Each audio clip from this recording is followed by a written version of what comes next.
महीने दिल्ली के आंदोलन को हो गए, उससे 4 महीने पहले आप लोगों ने शुरू कर दिया था आंदोलन। ये जो सरकार है दिल्ली के अंदर, ये किसी पार्टी की सरकार नहीं है। अगर किसी पार्टी की सरकार होती तो वह जरूर बातचीत करती। जब अखबारों में विज्ञापन आते थे कि अब की बार मोदी सरकार, तो जब नहीं समझा कोई आदमी ये मोदी सरकारों को चलाती है बड़ी बड़ी कंपनियां, ये कंपनी की सरकार है। अब समझ में आ गया कंपनी की सरकार है। जिस तरह से 3 काले कानून लेकर आए, ये 3 नहीं कानून, बिजली अमेंडमेंट बिल, क्या दिक्कत हो रही है,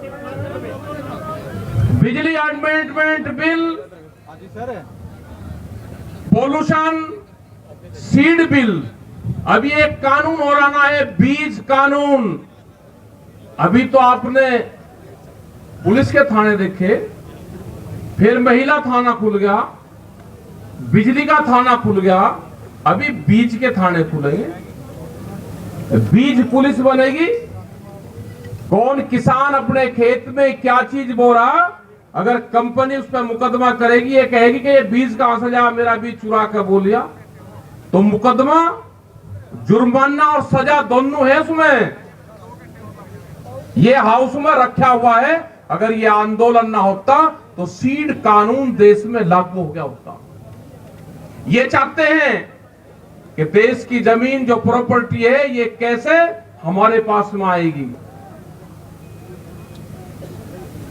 ये कहते हैं जी कॉन्ट्रैक्ट फार्मिंग में तो जमीन है नहीं। कॉन्ट्रैक्ट फार्मिंग तो अपने आप हो जाएगी जब फसलों का रेट नहीं मिलेगा, तो आदमी अपनी जमीन बेच के इंगा तिंगा चला जा। पहले कम, जो जिसके पास में 1-2 एकड़ जमीन है वो बेच रहा है, छोटा किसान जमीन बेच रहा है, पढ़ा लिखा आदमी जो बाहर चला गया वो जमीन बेच रहा है। तो इसका मतलब खेती किसानी में नुकसान है। अगर गांव से छोटा आदमी जा रहा, गांव में से पढ़ा लिखा आदमी जा रहा, तो खेती किसानी में नुकसान है। विदेश के बेरोजगार नौजवान साथी जो 2 करोड़ नौकरियां हर साल देने की बात करी, 14 करोड़ नौकरियां बैठती हैं। जितनी नौकरियां मिल रही थी वे वापसी हुई है। ये देश की सारी प्रॉपर्टी बेचना चाहते हैं, देश के सारे संसाधन बेचना चाहते हैं। ये तो आंदोलन चला हुआ है। अगर आंदोलन ना चलता तो अब तक को लाइन लगा कर बेचती होती। बंदरगाह बेच दिए, समुद्र के किराने बेच दिए पूरे, वहां से व्यापार होना है। देश में आंदोलन चल रहा, जो नौजवान है वो नौकरियां मांग रहा, उन्हें कहा कि ड्रग्स लेकर आओ, ड्रग्स। अवैध व्यापार होता है उसका, ड्रग्स का। 21,000 करोड़ रुपए की पहली खेप आई जो पकड़ी गई, उससे पहले भी आई होगी जरूर, और उसके बाद भी आती। कौन आदमी है जो 21,000 रुपए का नशे का कारोबार का धंधा एक बार जाएगा और पकड़ा गया और अभी उसका पता नहीं चला? कहीं ऐसा तो नहीं है कि जो देश के प्रधानमंत्री के यार दोस्त है, इसमें आपस में प्रधानमंत्री का संबंध हो ड्रग्स कारोबार में? यह भी हो सकता है, क्योंकि गांव के लोग कहते हैं कि यारी दोस्ती में सब चीज चलती है। अभी यहां पे एक टूर्नामेंट हुआ क्रिकेट का। गांव के लोगों ने यह बताया कि जो भारत पाकिस्तान का मैच हुआ, भारत सरकार ने वो मैच फिक्सिंग से भारत को मैच हराने का काम कराई। गांव के लोग कहते हैं, क्योंकि जिस तरह से हार हुई उस तरह से हार नहीं हो सकती थी। अगर इनको मैच हराने से वोट मिलती है तो ये मैच हराने का काम करेंगे। एक खिलाड़ी जो मुस्लिम था, वो मुरादाबाद का था, उसके खिलाफ ठीकरा फोड़ा कि ये है, ये पाकिस्तान से मिलकर इसने मैच हराया। मैच हराने वाले ये सरकार में बैठने वाले लोग थे, सब गांव के लोगों ने बताया। इनका निगाह रखना, ये ठग ठगे लोग हैं, ये परिवार को तोड़ने का काम करते हैं। ये देश के आम जनता को तोड़ने का काम करते हैं। इन्हें उत्तर प्रदेश में हिंदू मुस्लिम करवाया, ये हरियाणा में आए तो जाट और नॉन जाट को करवाया, ये गुजरात में गए तो पटेल और नॉन पटेल करवाया, ये जब महाराष्ट्र में गए तो मराठा और नॉन मराठा करवाया, ये बिहार के अंदर गए तो लालू प्रसाद यादव का परिवार तोड़ा, दो फाड़ कर दिए। ये जब उत्तर प्रदेश में आए तो मुलायम सिंह का परिवार तोड़ा, ये जब यहां पर आए तो चौटाला परिवार तोड़ा। जब ये उत्तर प्रदेश में गुज्जर और ठाकुरों को बांटने का काम करा, उनको लड़वा दिया। ये तोड़फोड़ में विश्वास करते हैं। ऐसा ही लखीमपुर खीरी में घटना हुई। जो इनका केंद्रीय गृह राज्य मंत्री है, उसने 10 दिन पहले बयान दिया कि एमपी एमएलए गृह मंत्री नहीं, मैं उसको नहीं मैं कुछ मानता, मेरा अगर उससे पहले इतिहास उठा के देख लो तो मैं कुछ और हूं। उसने कहा कि ये किसान आंदोलन को अगर छूट दे दी जाए मुझे, तो मैं इसमें खत्म करवा सकता हूं। और अगर यहां पे कोई आंदोलन करेगा तो तराई में कोई सिख जो किसान है ये यहां पर नहीं रहेंगे। तराई में वो आतंक उसका वहां पे है। आज भी वहां पे करीब 5000 लोगों की भीड़ थी जब वो एक्सीडेंट वहां पर किया उन्होंने, जब लोगों को कुचलने का काम करा। आज भी उनके खिलाफ कोई गवाही देने के लिए तैयार नहीं है। जिन लोगों को चोट लगी, जो हॉस्पिटल में भर्ती हुए, जिन्होंने पंजाब और हरियाणा में अपना इलाज करवाया, जिन्होंने उत्तराखंड में इलाज करवाया, जब हम उनसे मिलने गए हॉस्पिटल में, उन्होंने कहा जी जो घायलों को 10 लाख रुपए देने की सरकार ने बात की, हमारा नाम ना बताया जाए, हम अपना इलाज खुद करवा लेंगे, हमको सरकार की कोई मदद नहीं चाहिए, वो हमको मरवा देगा। उस तरह के तो देश में गृह राज्य मंत्री हैं। यह आंदोलन भी कल भी प्रदर्शन हुए और हमने कहा कि जब तक केंद्रीय गृह राज्य मंत्री अपने पद पे है, यह आंदोलन उसके खिलाफ जारी रहेगा। जब तक वो इस्तीफा नहीं देगा, 120B का मुलजिम है, जब तक वो जेल में नहीं जाएगा, आगरे की जेल में वो बंद होना चाहिए।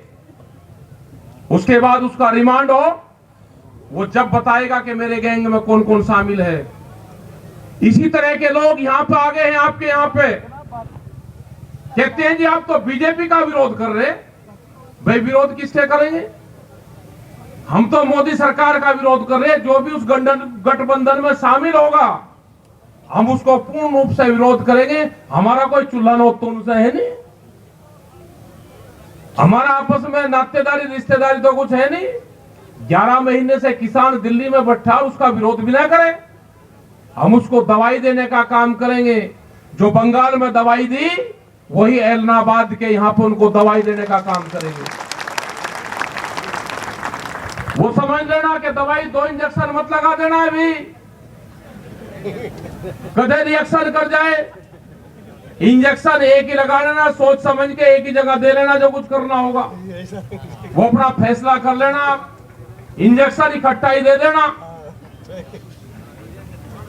इंजेक्शन इनको देने पड़ेंगे। और खुद लोग आप समझदार हो सारे, अपने आंदोलन पे भी ध्यान रखो। दिल्ली का जो मोर्चा चला हुआ है, वो घेर के रखा है, पूरी दिल्ली को चारों तरफ से घेर के रखा है। ये कहते हैं कि कोर्ट ने कह दिया कि रास्ते खुलवा दो। हम भी कहते हैं कोर्ट का सम्मान होना चाहिए, रास्ते खुलवा दो। रास्ते हमने तो रोके नहीं, हमारा रास्ता किसी ने रोका है। और वो आदमी बताओ जो 10 महीने से दिल्ली जाना चाहता और वो दिल्ली नहीं गया, वो एक आदमी अपना नाम बताओ देश में।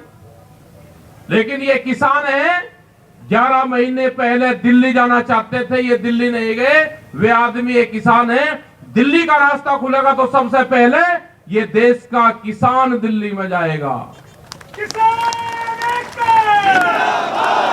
हम सुप्रीम कोर्ट की देख रेख में दिल्ली में जाना चाहते हैं, रास्ता खोल लो। ये किसान दिल्ली में जाना चाहता है। हमने उनके बैरिकेटिंग पर लिख दिया, जो जिसका सामान है अपना ले जाना भाई, सामान नहीं हम किसी का रखते, उसका नाम लिखते हैं उसी भाई। ये पंचायती सिस्टम के लोग हैं, हम किसी का उधार नहीं रखते। उनके बैरिकेटिंग पे उनका नाम लिखा, ये किसके बैरिकेटिंग है, तो बैरिकेटिंग पाए मोदी सरकार के, हमने नाम लिख दिया। वे हटेंगे तो सबसे पहले जाने वाले हम लोग हैं। हम नहीं तोड़ के जाना चाहते कि दरवाजे आपने बंद करे और हम वहां पर चले जाएं ना। हमने तो एक ही दिन तोड़ फोड़ करी थी भाई, दरवाजे एक ही दिन तोड़ के गए थे दिल्ली में, जब भी हंगामा मचा रहे कि आप दरवाजे तोड़ के गए। मतलब भूल गए उस चीज को। 26 तारीख को, ये 26 तारीख याद रख लेना भारत सरकार। 26 तारीख हर महीने आती है। ये 26 तारीख तुम्हारी आने वाली पीढ़ी भी नहीं भूल पाएगी, और ना किसान और 26 तारीख को आपको भूलने देंगे। तुम्हारा जो अंत होगा, ये 26 तारीख ही तुम्हारे लिए काल बनेगी। सत श्री अकाल। और हम 1 महीने का समय भारत सरकार को दे रहे, सोच समझ लेना। जिस दिन 1 साल इस आंदोलन को हो जाएगा, हम अपना निर्णय लेंगे। अपने टेंट जो हमारे फट गए, तिरपाल 1 महीने तक तो नहीं बदलने देगा। हमें इंतजार है कि सरकार फैसला कर ले। अगर सरकार फैसला नहीं करती तो आज के 27 और 28 तारीख से अपने टेंट तिरपाल बदलने का हम काम करेंगे। अगले 1 साल की फिर हम तैयारी करेंगे। ये कान खोल कर सुनना दिल्ली, यहां पे LIU और इंटेलिजेंस के लोग होंगे, बता देना उनको। 1 महीना हम इंतजार करेंगे। आने वाली 27 और 28 तारीख से हम अपने टेंट बदलने का काम करेंगे। और अगर हमारे टेंट बदल गए तो फिर हमारे पास में 6 महीने का राशन इकट्ठा होगा। तुम्हारा बगैर इलाज करे हम दिल्ली को छोड़ने वाले नहीं हैं। और इनका इलाज यहां पे भी होगा, यहां पे भी इनको दवाई देना। देसी दवाई हमारे पास में इलाज है। देसी दवाई थोड़ा सा लंबा टाइम तो लेकिन इलाज पक्का करती है। 3 साल तो लगेंगे। इनका कभी बुखार चढ़ेगा, कभी उतरेगा, कभी रिएक्शन करेगा। 3 साल तो लगेंगे, लेकिन 3 साल में बुखार बिल्कुल टनाटन हो जाएगा। आराम इनको भी मिलेगा और अनाज देश को भी मिलेगा। किसान के लिए ये कानून काले हैं और देश के लिए ये मोदी सरकार काली है। अपना काम करो भाई, कटाई का टाइम हो रहा, कपास की भी चुटाई का टाइम है। अलबत्त 2-3 दिन का झटका है, ऊपर लेवड़े का नाम लेकर फिर अपना करो काम, अपना झटका मारना। और क्या, और अपना दिन भी छिप लिया। अपना जो प्रोग्राम है भाई वो भी कर लो पूरा। सुबह से आप लोग भी बैठे, तो आपका धन्यवाद। जय हिंद, जय भारत। और भाई जब पुलिस वाले ये करते हैं ना कि किसान को पकड़ कर ले जाओ, वहां पे कौन सा थाना है वो इनका, वो टोहाना वाला भूल गए केस। ये टोहाना थाना ना बनवावे कोई सा भी, नहीं तो रात को वही लौटोगे। फील्ड में ही रहा है सर्दी, हमें तो है तजर्बा भाई। और शांति से अपना गाड़ी में बैठे, अपना ऐसे प्रदर्शन करते हुए अपना निकल जाएंगे। रोड रुका किसी के साथ में करना नहीं, ना रोड पर जाम वाम करना। धन्यवाद सभी का, और वाहेगुरु जी का खालसा, वाहेगुरु जी की फतेह।